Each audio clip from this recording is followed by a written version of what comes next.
자, 신라입니다. 강의안 다 받으셨죠? 1번 보시면 바울의 새로운 파트너라고 나와 있습니다. 자, 저번 시간까지 우리가 봤던 인물 바나바가 바로 바울의 첫 번째 파트너였죠. 그런데 이 바나바랑은 결별을 하게 됩니다. 자, 어떤 일이 있었는지 한번 보겠습니다. 1차 전도 여행을 마치고 1차 전도 여행 저번 시간에 다뤘죠. 한 6, 7 그러니까 횟수로 하면은 만 2년 정도 되고 그 정도 기간 동안 그 전도 여행을 한 것으로 보통은 생각하고 있는데요. 이 전도 여행은 1차는 다른 기간에 비해서 다른 여행에 비해서 좀 짧게 끝났어요. 이거 끝나고 와서는 바로 예루살렘으로 가게 됩니다. 출발하기 전에도 예루살렘에 갔었고요. 저번 시간에 설명드렸던 것처럼 예루살렘에 기근이 찾아와가지고 구제 사역을 위해서 출발 전에 한번 갔다 옵니다. 그리고 1차 여행 갔다 오고 나서도 또 예루살렘 갑니다.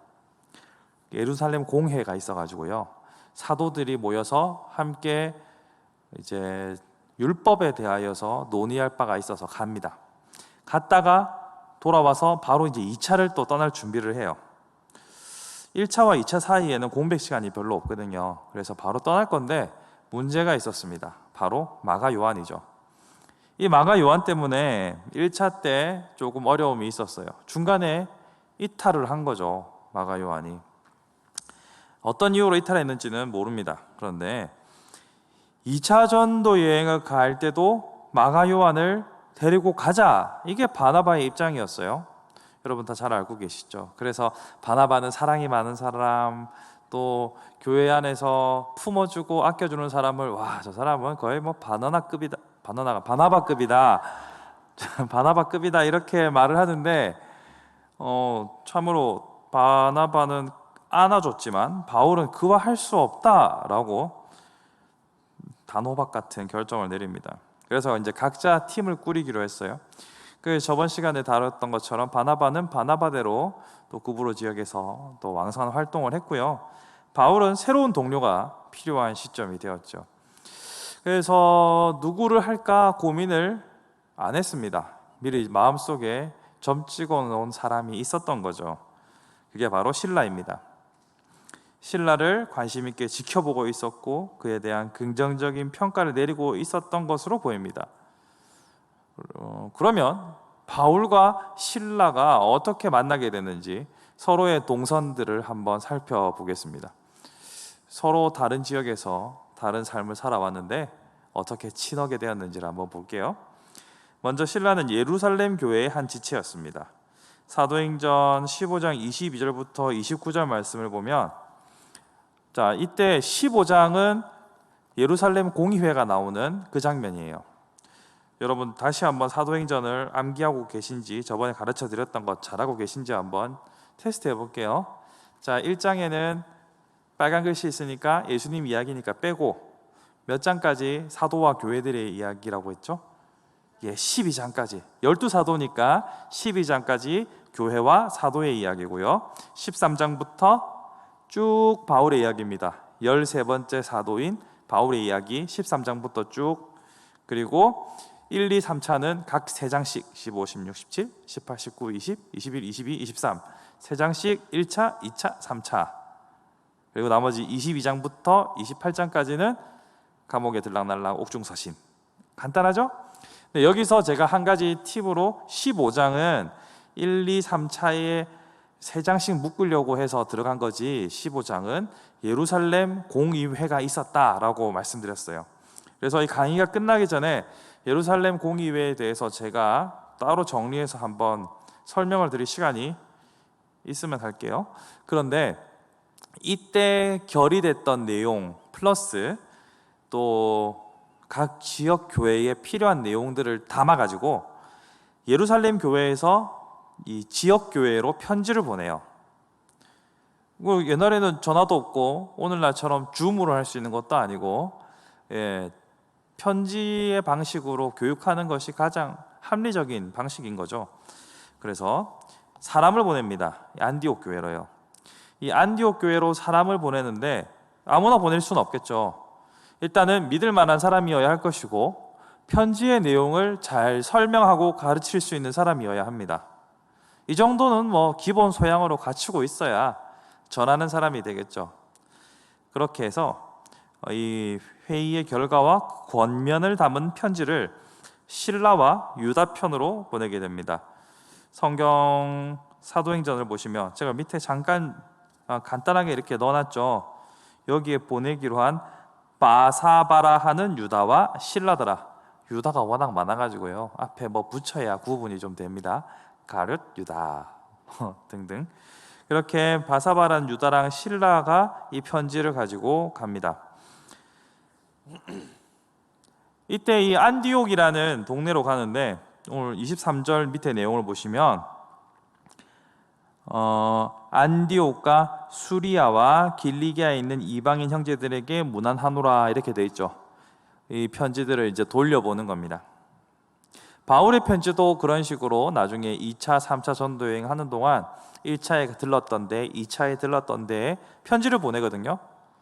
그 편지들은 오늘날에는 우리가 성경으로 확정이 되었기 때문에 성경을 또 누구나 갖고 있고 인쇄술의 발달로 다 가지고 있으니까 그렇지만 그 전에는 정경으로 확정된 것도 없고 출판사도 없고 읽는 게 쉽지 않았죠. 그래서 편지를 돌려봤어요. 그래서 여러 지역에 나와 있지만 사실 수리아, 길리기아, 갈리기아 이게 다 거기서 거기입니다. 그리고 수리아의 중심 도시가 안디옥이라서 이 안디옥은 수리아 안디옥이라고 부르고 또 다른 안디옥이 있거든요. 여러분 지도 한번 뒤로 넘겨 보시겠어요? 자, 지도에 보시면 안디옥이 두 개 나와요. 두 개 다 찾으실 수 있겠어요? 예, 빨리 찾으신 분들은 찾으셨을 거고. 안디옥 두 개 보이시죠? 예, 그래서 수리아 안디옥이랑 비시디아 안디옥 이렇게 두 개로 구분을 하는데 여기 1번 있는 안디옥, 요게 수리아 안디옥. 여기 5번 밑에 있는데 4번 밑에 있는 데가 비시디아 안디옥. 이렇게 구분을 하시면 돼요. 그래서 안디옥 교회는 요 가운데 있는 게 아니라 오른쪽 사이드에 있는 위치한 거다라고 미리 알고 계시면 도움이 됩니다. 어찌됐든 그렇게 편지의 전달자로 또 교육을 위한 목적으로 실라가 여기서 유다도 같이 가지만 유다는 여기서 나오고 더 이상 안 나오거든요. 신약성경에서 더 이상 이 사람 언급이 안 돼요. 그래서 패스 빼놓고 실라 중심으로 한번 볼게요. 실라가 갔어요. 자, 근데 여기서 실라가 안디옥에서 전해주고 가르치고 짧게 돌아온 게 아니라 조금 어느 정도 있었던 것으로 보입니다. 한 6개월에서 7개월?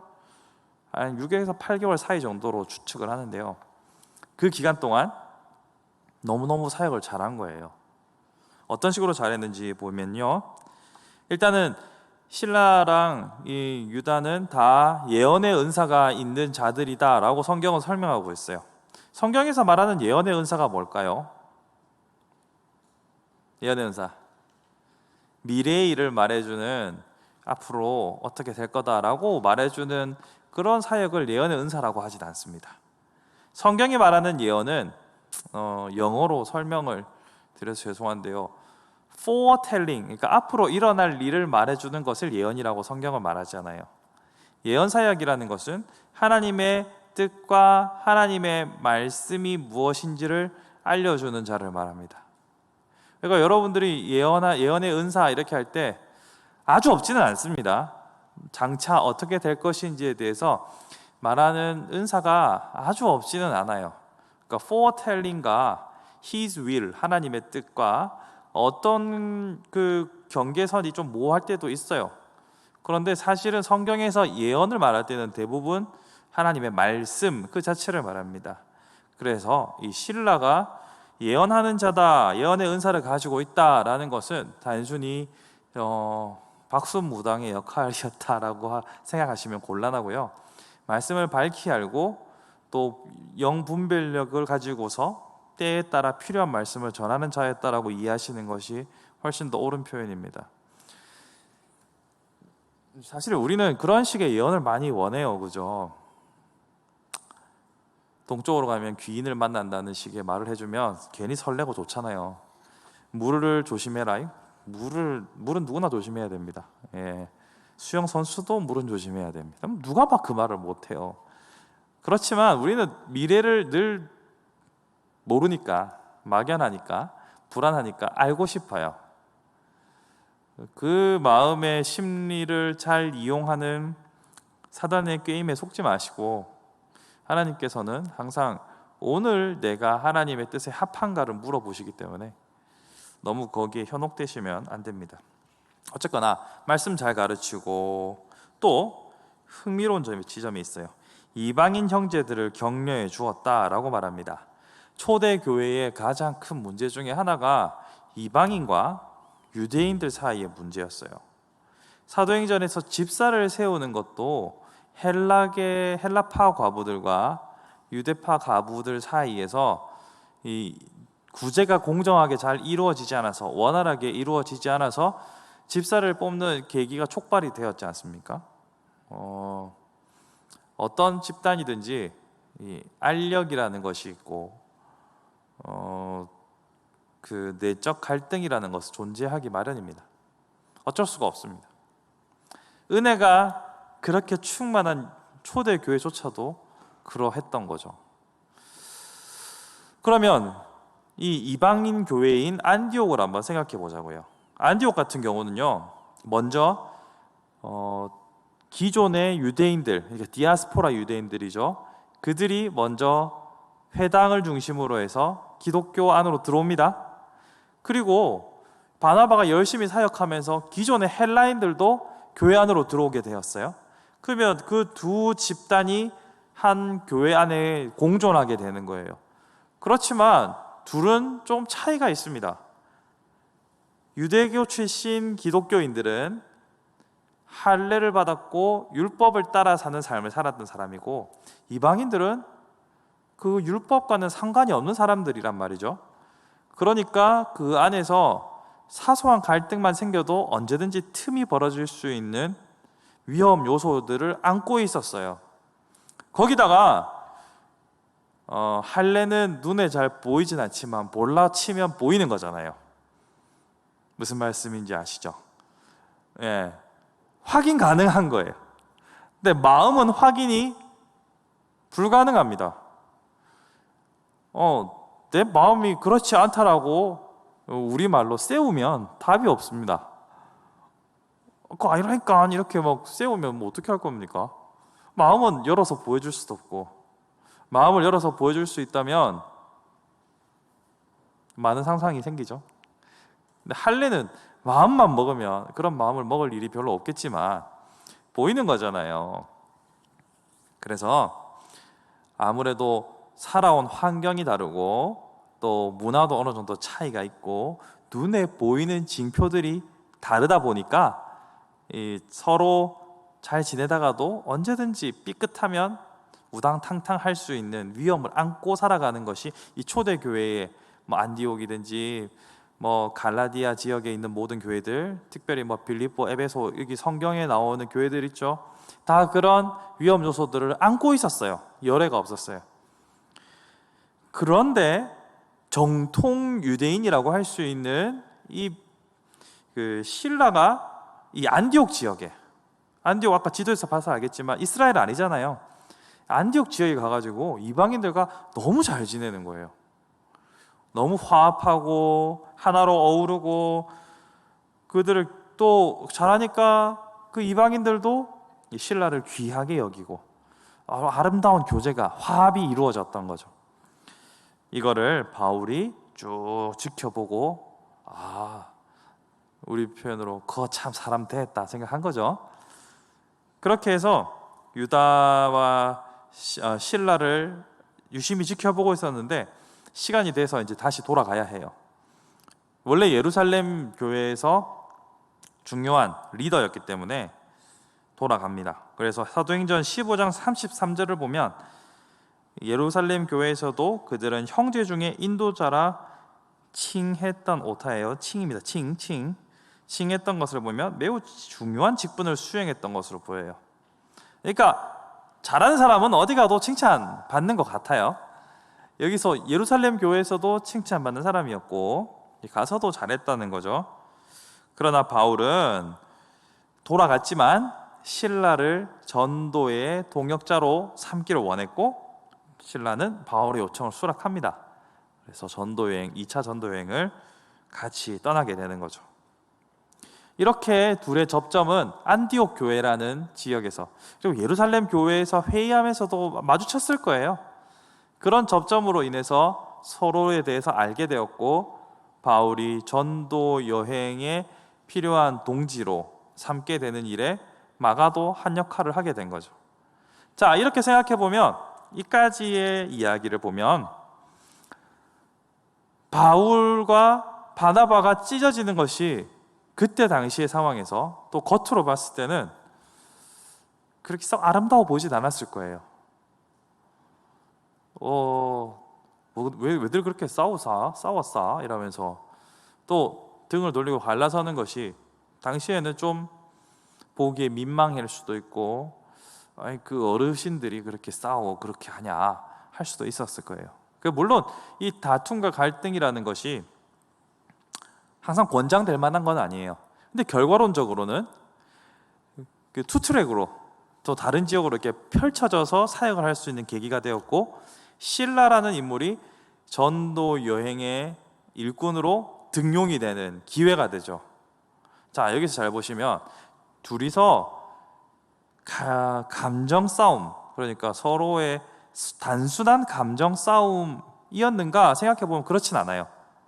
그렇지 않죠. 둘 다 명확한 이유가 있었고 사소한 감정의 문제로 갈등이 생겼던 건 아닙니다. 그러면 뭐냐? 진리의 문제는 까지는 아니고 사소한 감정의 문제는 아니고 어느 선에서 우리끼리 조율할 수 있는 범주 내에서의 문제로 갈등이었어요. 우리는 이걸 잘 구분해야 돼요. 교회 안에 여러 가지 갈등들이 있을 수 있습니다. 여러분, 지금도 갈등을 겪고 계신 분들이 있을 수 있어요. 근데 먼저 여러분이 갈등 상황에 있다면 그 갈등을 엄밀하게 한번 분석해 볼 필요가 있습니다.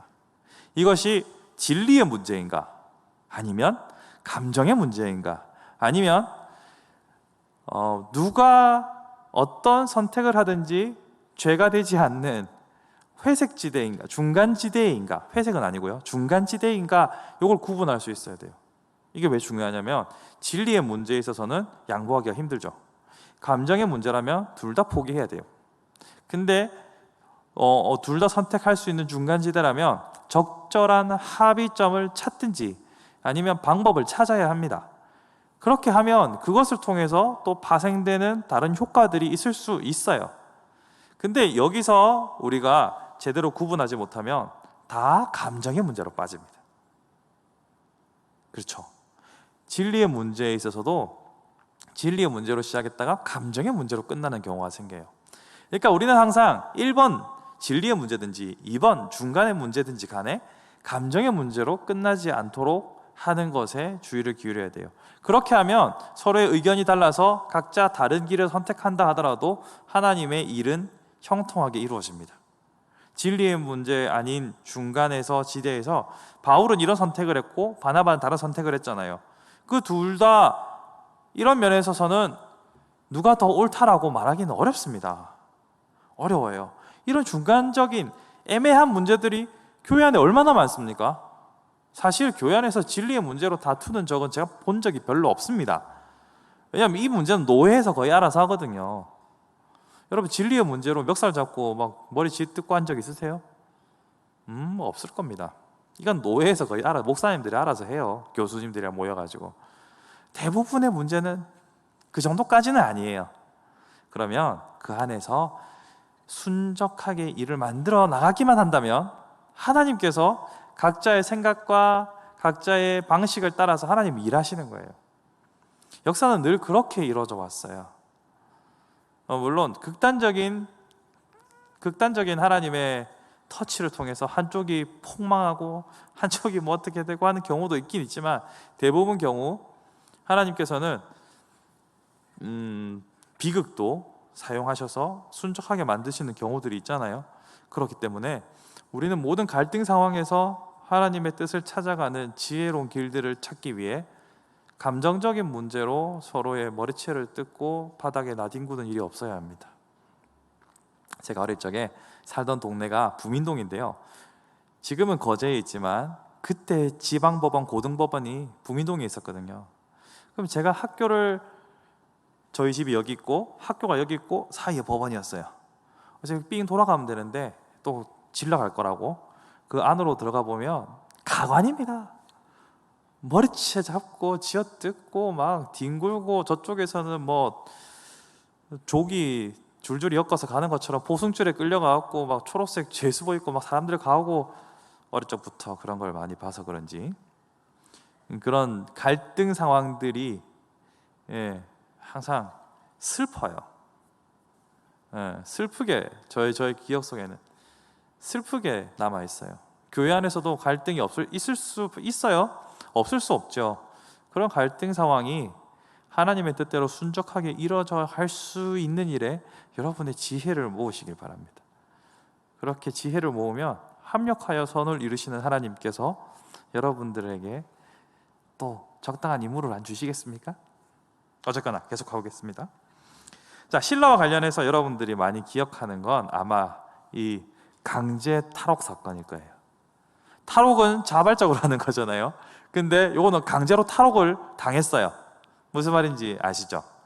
잡혔습니다. 왜 잡혔냐면 빌립보 지역에서 바울과 신라가 잡히는데 귀신 들린 한 여인을 고쳐줬단 말이에요. 근데 얘가 종이에요. 주인이 있는 거예요. 근데 주인이 이 여종이, 귀신 들린 여종이 하는 점괘를 가지고서 돈을 번 거죠. 나쁜 놈입니다. 어쨌거나 근데 이 신 들린 여자가 신이 사라졌으니까 모시던 신이 사라진 거잖아요. 우리식으로 하면 우리 무당 큰 신을 섬기는 여종이 있었는데 내 돈줄이었는데 더 큰 신이 와가지고 쫓아냈단 말이에요. 무슨 말인지 아시죠, 여러분? 이거 그러니까 돈줄이 끊긴 거예요. 열받아서 고소했어요. 이거 사회적 무리를 일으키는 나쁜 놈들이라고. 그렇게 해서 깜방에 철컹철컹 들어간 거죠. 매도 많이 맞았어요. 그럼에도 불구하고 감사하고 기도하고 찬송하는 바람에 애써 만들어 놓은 감옥이 다 무너졌네요. 그래서 죄수들 다 도망갔어요. 그때 바울과 신라는 도망갔습니까? 안 갔죠. 간수가 자결하려고 하니까 워워워 진정하시라고, 우리가 아직 있으니까 죽지 마소, 이렇게 해서 살리죠. 그 다음 날 풀어주라라고 합니다. 관리자가 무슨 이유인지 모르겠어요. 관리자가요, 가둘 감옥이 없어서 그런지 간수랑 바울이랑 신라가 한 집에 있거든요. 근데 풀어주래요. 풀어주라니까 바울이 다시 또 관리를 찾아갑니다. 가서는 사실 나 로마 시민인데 이라고 난리가 난 겁니다. 큰일 나는 거죠. 로마 시민을 함부로 건드렸다. 여러분, 보통 목사님도 설교 많이 하실 때 미국 시민권 가지고 이야기 많이 하세요. 근데 단순히 미국 시민권으로 이야기하면 안 돼요. 어떻게 생각하셔야 되냐면, 이때 로마는 세계의 수도잖아요. 세계를 지배했잖아요. 그러니까 한일 관계로 생각하시면 돼요. 일제 식민지 시대에 한 시골에서, 우리나라의 한 시골에서 괜히 사람을 두드려 패고 감옥에 가둬놨는데 알고 보니까 일본 사람이네. 1930년대라고 생각해 봅시다. 어떻게 되겠어요? 조선 총독부의 호출을 받아가지고 이게 무슨 낭패를 당할지 알 수 없는 상황이죠. 그러니까 단순히 미국 시민권자 이렇게 하는 것보다는, 미국은 어디를 지금 식민지로 두고 있지 않지 않습니까? 옛날 제국주의 시대에 일본의 상황을 생각해 보자고요.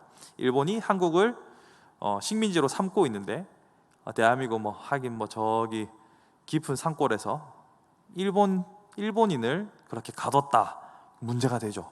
이런 상황인 겁니다. 이 사건을 통해서 신라도 로마 시민권자구나 라는 것을 우리는 발견하게 됩니다. 자, 보세요. 바울이 우리가 로마인인데 어쩔 거야 라고 하죠. 내가 로마인인데가 아닙니다. 성경 한번 찾아볼까요? 이럴 때 찾아봐야 저도 좀 쉽니다. 자, 보세요. 바울이 감옥에 갇히잖아요. 갇히고 나서 이렇게 말합니다. 16장 37절을 한번 보세요. 36절에서 이제 그 관리자가 그냥 가라, 평안히 가라 이렇게 하거든요.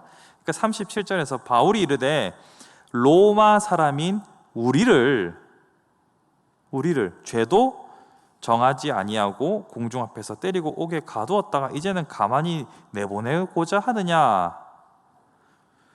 아니라 그들이 친히 와서 우리를 데리고 나가야 하리라 한대.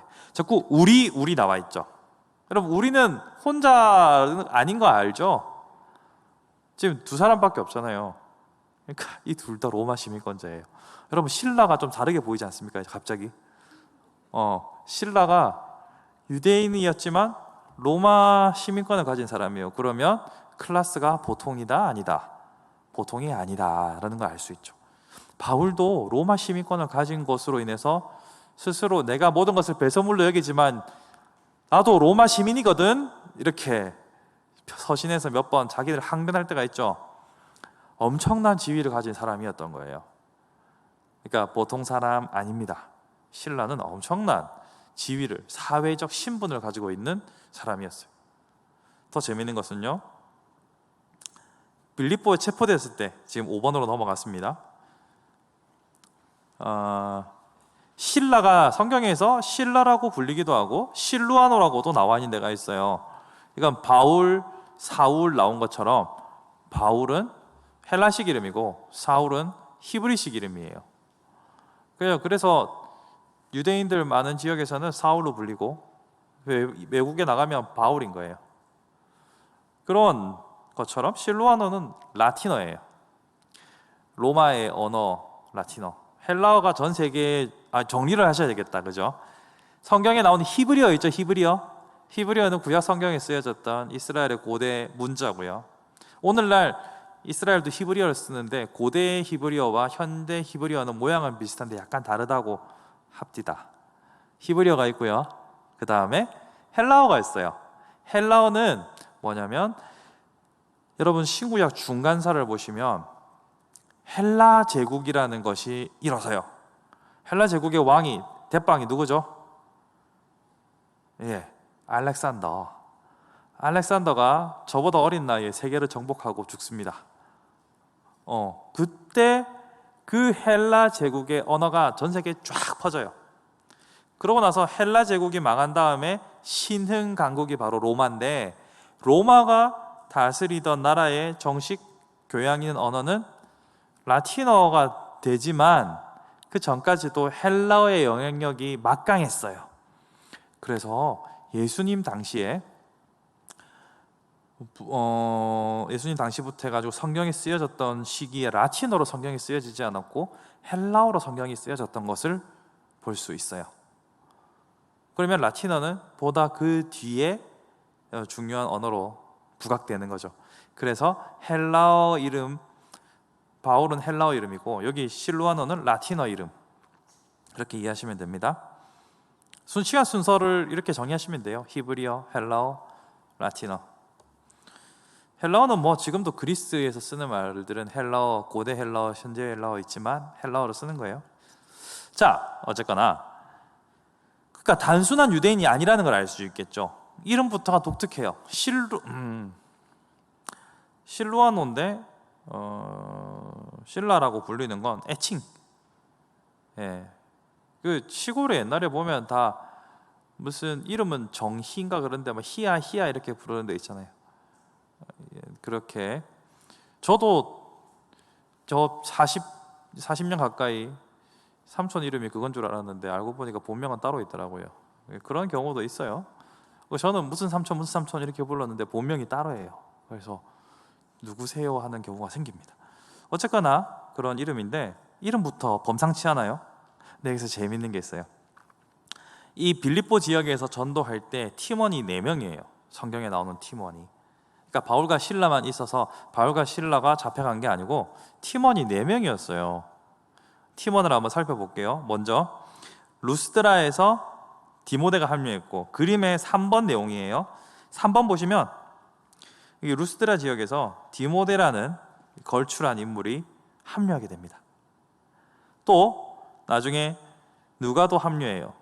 드로아 지역에서 누가가 합류해요. 그러면 4명인 거죠. 바울과 실라와 디모데와 누가 4명입니다. 근데 체포는 2명만 됐어요. 왜 그랬을까요? 자, 보시면 먼저 바울과 실라는 외모상 완벽한 유대인이었다고 해요. 그러니까 로마 시민권을 가지고 있지만 외모상 누가 봐도 유대인인 거예요. 그런데 누가는 일단 이방인이에요. 대놓고 이방인, 패스. 그 다음에 디모데는 우리 로이스와 유니게, 외할머니 로이스, 엄마 유니게, 디모데가 외척에 신앙의 유산을 물려받아서 내가 낳은 아들이다라고 이렇게 디모데를 설명하잖아요. 그러니까 디모데의 반은 헬라인이에요. 그러니까 외관상 섞여 있는 거죠. 그러니까 4명이 문제가 됐는데 외관상 한 놈은 당연히 자기 나라 사람, 한 명은 반쯤 섞였으니까 또 자기 나라 사람 같아요. 둘은 누가 봐도 유태인, 너희 둘 일로 와 그래갖고 감옥에 가둔 거예요 라고 저자가 아마도 그러지 않았을까라고 이야기하는데 매우 일리가 있는 말 같아요. 그 말인즉슨 유대인에 대한 반유대인 정서가 제법 있었던 것으로 보이는 거예요. 사실 생각해 보면 그렇지 않습니까? 한 지역에 외국인이 모여 있는 집단이 있으면 똑같은 사회적 대우를 받느냐? 그렇진 않아요. 미국의 한인타운, LA의 코리아타운 같은 경우에 한국인들이 많이 모여 있잖아요. 법적으로는 동등한 대우를 받을지 모르겠습니다. 그런데 실제로 모든 영역에 있어서 그럴까요? 아니라고 생각해요. 유태인도 그랬을 거예요. 블랙 리브스 매터 해가지고 지금 미국에서는 흑인 인권 문제가 엄청 많이 대두되고 있거든요. 근데 제가 자세히 보면 흑인들이 자신들이 평등을 외치면서 정작 자신들은 아시아권에 대해서 무시하는 걸 봐요. 세상 사람 사는 데는 다 똑같구나 이런 생각을 하게 돼요. 어쨌거나 이런 반유대 정서가 있었다는 것은 바울의 전도 여행이 우리가 생각했던 것보다 훨씬 더 복잡하고 어려운 환경에 놓여 있었겠구나라는 것을 우리는 추측할 수 있어요. 3차 전도 여행 끝나면 바울은 또 감옥에 막 가잖아요. 기독교에 대한 박해도 있었고 반유대주의 정서도 있었고 바울은 단순히 먼 거리를 오랫동안 전도 여행을 했다는 어려움만 있었던 게 아니라 또 기독교를 박해하는 그 현장에 가면 그 지역에 사는 유태인들이 또 그렇게 싫어했거든요. 그러니까 돌에 맞을 뻔한 것도 그 지역 사람들한테 돌에 맞는 게 아니라 그 지역에 있던 유태인들한테 돌에 맞아 죽을 뻔했던 거예요. 그러니까 우리가 기본적으로 알고 있던 바울에게 어려운 요소들이 안 그래도 많았는데 지금 하나 더 추가된 거예요. 헬라인들은 반유대적인 정서가 기본적으로 있었다. 플러스 로마인들도 훗날 네로가 불사 지르고 저 기독교인들이 했다 이렇게 덤탱이 씌우잖아요. 그때도 엄청난 박해를 받잖아요. 그런 정서적인 장벽까지도 극복하며 그가 복음의 사역을 감당했다라는 것을 우리는 생각해 볼 수 있죠. 자, 그러면 바울이 2차 전도 여행에 대한 이야기들은 쭉 나와 있으니까 살펴보시면 되는데 여기서 여러분들이 성경을 읽어도 도무지 알 수 없는 부분이 하나 나올 거예요. 그게 뭐냐면 제가 아까 팀원이 4명이라고 했잖아요. 근데 디모데가 합류하는 건 나와요. 3번에 보시면 루스드라에서 디모데가 바울의 전도 일행에 합류함 이렇게 나와 있죠. 근데 여러분 성경을 아무리 찾아봐도 누가가 이 팀에 합류했다라는 기록이 안 나와요. 그 무슨 근거로 제가 이렇게 팀원이 4명이었다라고 말씀을 드릴까? 이걸 한번 찾아가 봅시다. 아까 바울이 내가 로마인인데 그래서 되냐가 아니고 우리 로마 시민권자인데 라고 해서 바울과 실라가 다 로마 시민권자인 것을 알았다고 했죠. 같은 맥락입니다. 여러분 16장 6절 한번 찾아보실까요? 사도행전 16장 6절입니다. 자, 6절 한번 읽어보겠습니다. 시작.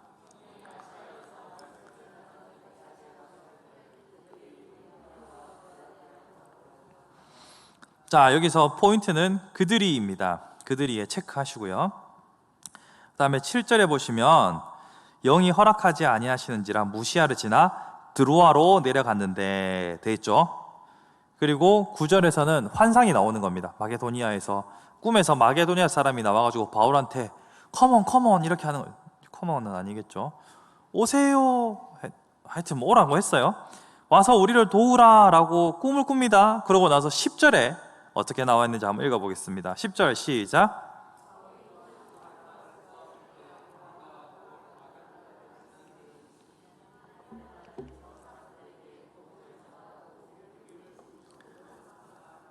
자, 8절에 드로아에 네모 치시고요. 아까 6절에 그들이에 동그라미 치시고요.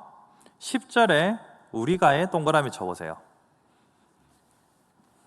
자, 맨 처음에 이 사도행전을 쓴 사람 누가는 그들이라고 말하면서 바울과 실라의 행적을 추적하면서 설명합니다. 그렇죠? 그러고 나서 장소가 드로아로 바뀌었어요. 드로아로 가서 드로아에서 바울이 환상을 보게 되죠. 그리고 그 환상을 보고 난 이후에 우리가로 바뀝니다. 감 잡으셨죠? 사도행전의 저자가 누구라고요? 누가죠. 그 누가가 그 앞에까지는 그들이라는 방식으로 설명하면서 자신이 포함되어 있지 않다는 것을 명확히 보여줍니다. 근데 드로아에서는 드로아에 가고 난 이후부터는 우리가로 바뀝니다. 그러니까 드로아에서 누가가 합류한 거죠. 그러고 나서 16절 후반부에 바울과 실라가 빌립보에 가서 갇히니까 빌립보 감옥 사건에서는 4명이 되는 거죠. 예, 여기까지 이제 신학교에서 성경을 분해하는 연구하는 방식을 맛만 보여드렸어요. 이제 좀 성경대학 같죠? 예. 이런 거 찾아보면서 보는 성경도 재밌습니다. 물론 은혜와 감동이 넘치고 이런 거 당연한 거고요. 이런 깨알 같은 재미들. 신라가 로마인이었어? 뭐 이런 거 있잖아요. 로마인인데 바울처럼 얼굴은 또 유대인이야? 이런 거 찾아가면 재밌어요.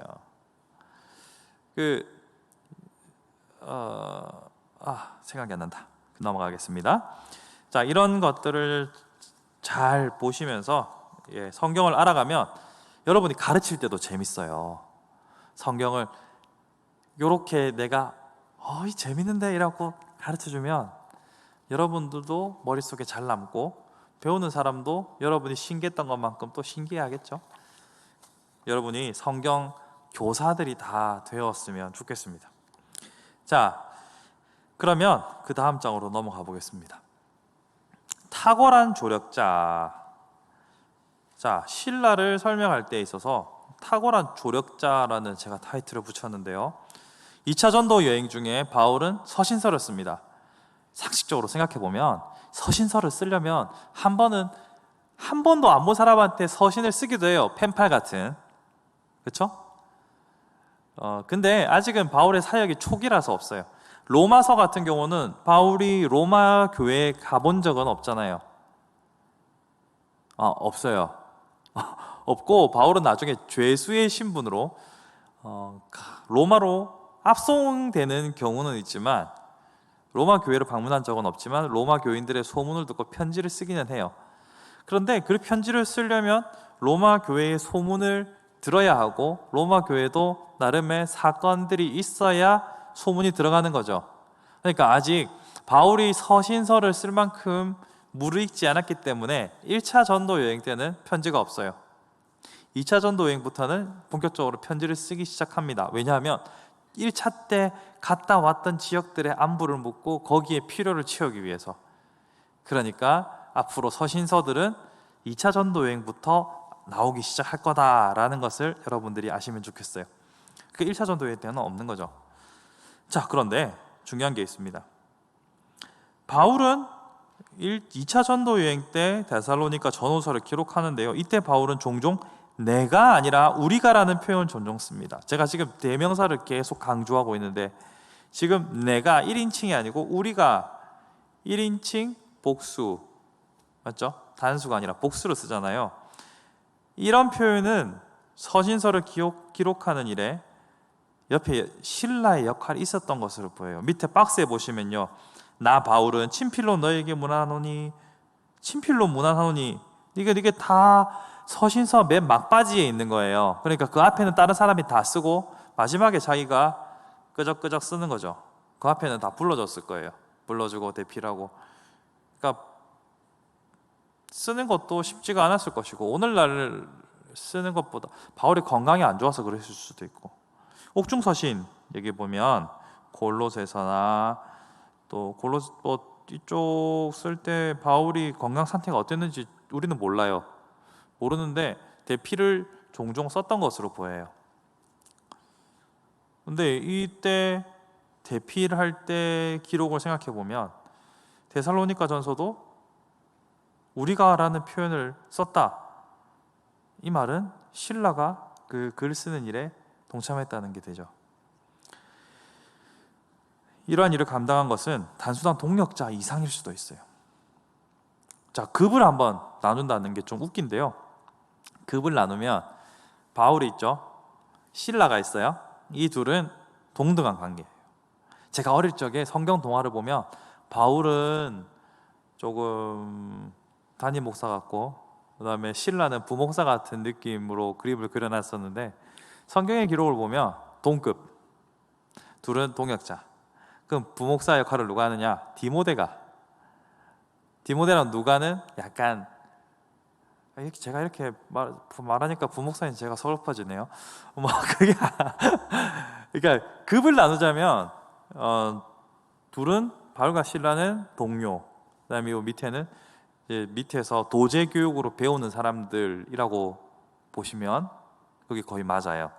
그러니까 이 바울과 신라는 이 글을 쓰는 것에서도 서로 많은 의견을 나누고 통역했던 걸 알 수 있어요.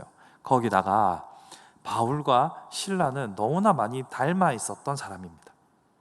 이게 무슨 말이냐고 하면요, 바울이 저번 시간에 바나바랑 게바, 그러니까 베드로가 이방인들과 식탁의 자리에서 자리를 피해가지고 바울이 그러면 안 돼 했던 거 기억나세요? 예, 다시 설명드릴게요. 안디옥 교회에 바울이 방문합니다. 그때 바울이 유대인 출신의 사람들의 눈치가 보여가지고 이방인들과 식탁의 자리에서 슥 자리를 피했어요. 바울이 그걸 본 거죠. 근데 어라라, 바나바까지 같이 슥 피하는 겁니다. 그래서 바울이 불같이 화를 냅니다. 갈라디아서 2장에 보면 나오거든요. 그래가지고 누가 그러면 돼? 이러면서 막 뭐라 했단 말이에요. 그러니까 바울은 엄청 진보적인 사람이었어요. 여기서 진보적이라는 말은 당시 기독교인 안에서도 친율법파가 있고 율법으로부터 멀리 있는 사람들이 있었어요. 그럼 이거 진보와 보수로 나눠보면 율법 쪽에 가까운 사람들은 보수파, 율법으로부터 먼 사람들은 진보파, 이렇게 나눠지거든요. 그러니까 바울은 이 진보 진영에 있었어요. 그런데 필요에 따라서 이 보수파 사람들을 위해서 자신들이 때로는 보수의 모습을 취하기도 하죠. 나는 뭐 다 자유롭지만 얘들을 위해서 안 먹어, 이렇게 하잖아요. 그러니까 바울의 성향은 확실히 율법을 기준으로 봤을 때 진보적이었어요. 근데 아까 이 신라가 안디옥에 와서 이방인들과 엄청 잘 지내고 그들의 존경을 받았다고 했죠. 그러니까 바울이 봤을 때 자기랑 성향이 비슷한 거예요. 거기다가 생긴 거 완전 유대인인데 로마 시민권자야. 자기랑 엄청 닮았죠. 바울은 신라와 너무나 닮아 있었던 인물이다라고 추측해 볼 수 있어요. 그러니까 바울이 더 좋아하겠죠. 사람은 동료에게 땡기게 돼 있습니다. 여러분 결혼할 때 뭐 반대가 끌린다 이렇게 하잖아요. 그래서 막 상담 들어보면 우리 너무 완전 반대요 이렇게 하는데 한 걸음 떨어져서 보면은 둘이 비슷해요. 이걸 어떻게 설명해 주지? 막 이런 무슨 느낌인지 아시죠? 사람은 동료에게 끌리게 돼 있습니다.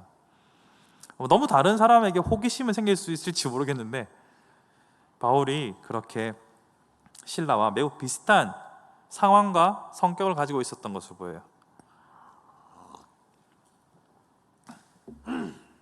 근데 이때 마가는 이번에 보시면 사도들의 수종자, 이렇게 휘페레테스, 이건 모르셔도 돼요. 휘페레테스라고 불리는데 이 사람들은 그때 당시에 문서를 관리하는 사람들이었어요. 그러니까 문서가 편지도 있고 두루마리도 있고 그 각종 여러 문서라는 것이 이제 생산될 수 있는 상황이잖아요. 이 관리하는 직책인데 신라도 이와 유사한 역할을 했던 것으로 보여요. 왜 그렇게 하냐면 바울과 신라는 제가 거의 동급이라고 했잖아요. 근데 어디서 차이가 나냐면 호칭에서 차이가 나요. 바울은 사도, 신라는 안 사도. 그러니까 둘은 그런 호칭에서 차이가 나는 거죠. 대신에 전에 제가 아나니아 할 때 그가 제자라고 불렸다라고 했죠. 여기서 말하는 제자는 사도가 아니고 제자의 제자쯤으로 생각됩니다. 제가 말씀드렸죠. 이 신라는 이런 수종자라는 역할을 감당했던 그런 직책이 있었던 것으로 보여요. 이거 왜 그렇게 생각해 보냐면 베드로 서신에 실로안으로 통해서 일하고 있다라고 베드로가 말해요. 자, 베드로가 출신이 어디죠? 갈릴리. 직업은 전직 어부. 제가 어부를 무시하는 게 아니라 그때 당시에는 글을 배우고 익힐 수 있는 계층과 그렇지 않은 계층은 엄연하게 구분되어 있는 시대였어요. 베드로가 아무리 지혜로운 말을 오순절 성령님을 경험하고 나서 쟤 어부 출신 아니야? 갈릴리 사람 아니야? 하고 사람들이 다 놀래 자빠질 만한 말을 했다 할지라도 글을 쓰는 건 별개의 문제예요. 여러분 말 아무리 잘해도 글 써보라고 하면은 글을 써보지 않았으면 글 안 써집니다. 정말 힘든 거예요. 필력이라고 하죠. 필력. 말빨이 느는 속도가 빠를까요? 필력이 느는 속도가 빠를까요? 무조건 말빨이 빠릅니다. 필력은 하루아침에 만들어지지 않아요. 타고난 천재들 있을 수 있지만 여러분 모든 예술 분야에는 천재들이 있어요. 근데 천재들이 잘 안 나오는 분야가 문학과 미술입니다. 기능을 요하잖아요. 단순한 기능이 아니라 이게 뭐라고 설명해야 되지? 하여튼 힘들어요. 근데 그 베드로가 유창한 헬라어로 베드로 전후서를 썼단 말이에요. 본인이 썼을까? 아니요. 실로아노의 도움을 받아서 썼다라고 말하고 있죠. 그래서 그는 글을 쓰는 사람으로서 역할을 감당했다. 훌륭하고 탁월한 조력자였다라는 것을 볼 수 있습니다. 생긴 건 완전 유대인인데 로마 시민권을 가지고 있으면서 로마 시민권을 가지고 있다는 말은 헬라어 유창했다는 또 증거이긴 하잖아요. 그러니까 바울은 직접 지가 그렇게 말하고 쓰고 다 했고 실로아나는 이렇게 돕는 사람으로서 역할을 다 했다라는 것을 볼 수 있죠. 자, 이렇게 보면 신라의 사역과 역할을 봤을 때 일단은 바나바처럼 온유하고 자신을 드러내지 않는 사람이었어요. 물론 사건이 없었겠지만 아무래도 누가가 쓸 때 바울을 중심으로 써서 그럴 수도 있겠지만 신라는 진짜 대사 한마디 안 나와요. 그러니까 그러면서도 많은 이들을 유익하게 하는 인물이었다는 사실은 부정할 수 없죠. 동시에 자신이 가지고 있는 로만이란 특권을 자랑하지도 않았습니다.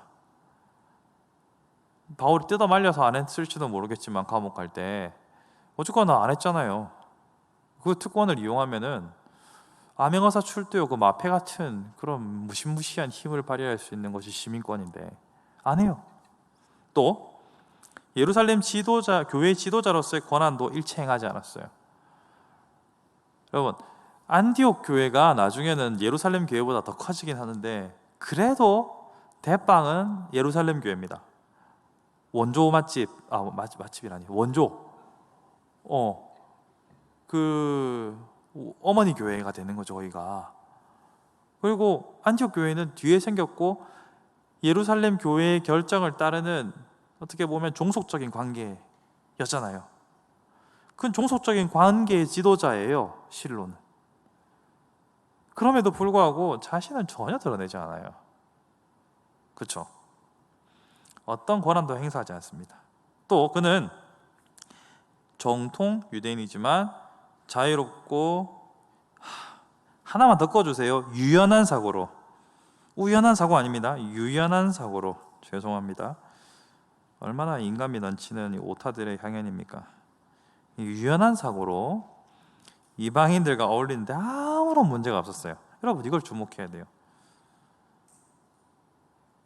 여러분, 우리와 다른 사람들과 잘 어울리는 것이 어렵습니다.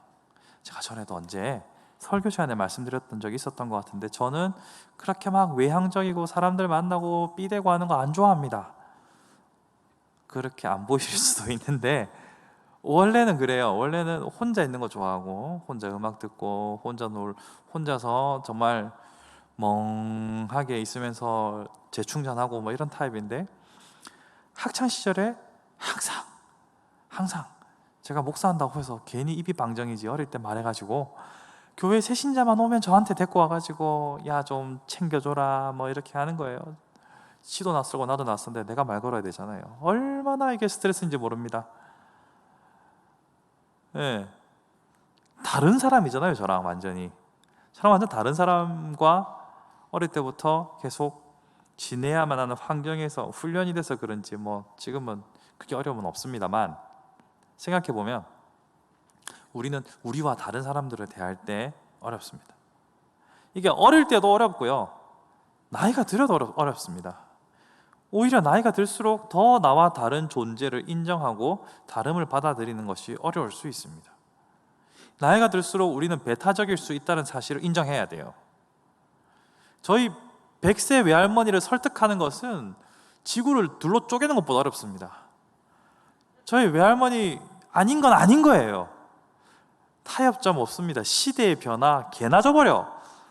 다 소용없습니다. 그냥 할머니가 본인 생각에 맞으면 그거는 하늘이 두 쪽 나도 맞는 거예요. 우리 할머니가 신앙을 받아들였다는 것은 정말로 놀라운 일입니다. 이처럼 우리는 이걸 준비해야 돼요. 그러니까 실루아노를 통해서 우리는 얼마나 나와 다른 이들에게 친절을 베풀고 다른 이들의 생각을 수용하면서, 아까 제가 다툼이 있을 때 진리의 문제로 여러분 다투지 않잖아요.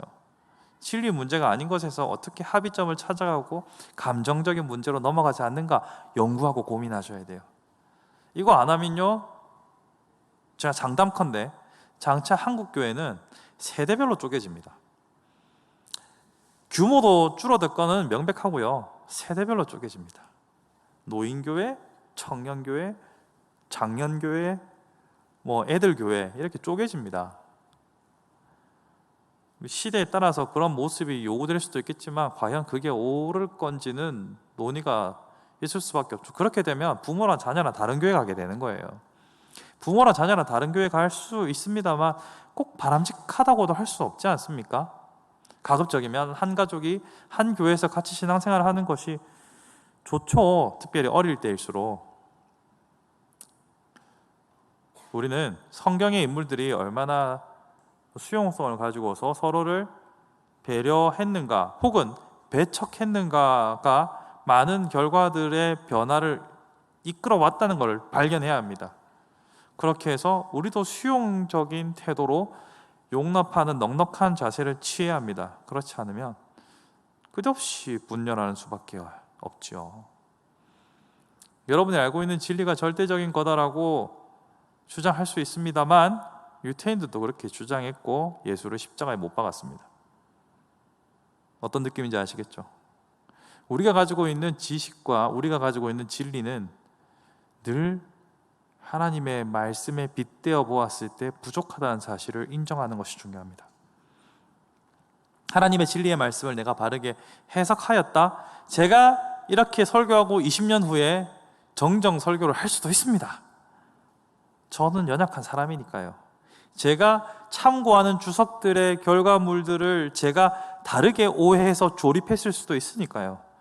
저는 저의 약점을 인정합니다. 그래서 언제나 저의 신조로 삼고 있는 것 중에 하나가 신속한 무릎입니다. 잽싸게 사과해요. 미안. 예, 제가 잘못했습니다. 아유, 뭐 한번 봐주세요. 신속한 무릎. 우리는 그렇게 언제든지 남들을 수용하고 포용하고 하나로 어울릴 수 있는 준비를 하는 것이 진짜 다음 세대를 준비하는 교회이지 않을까 생각해 봅니다.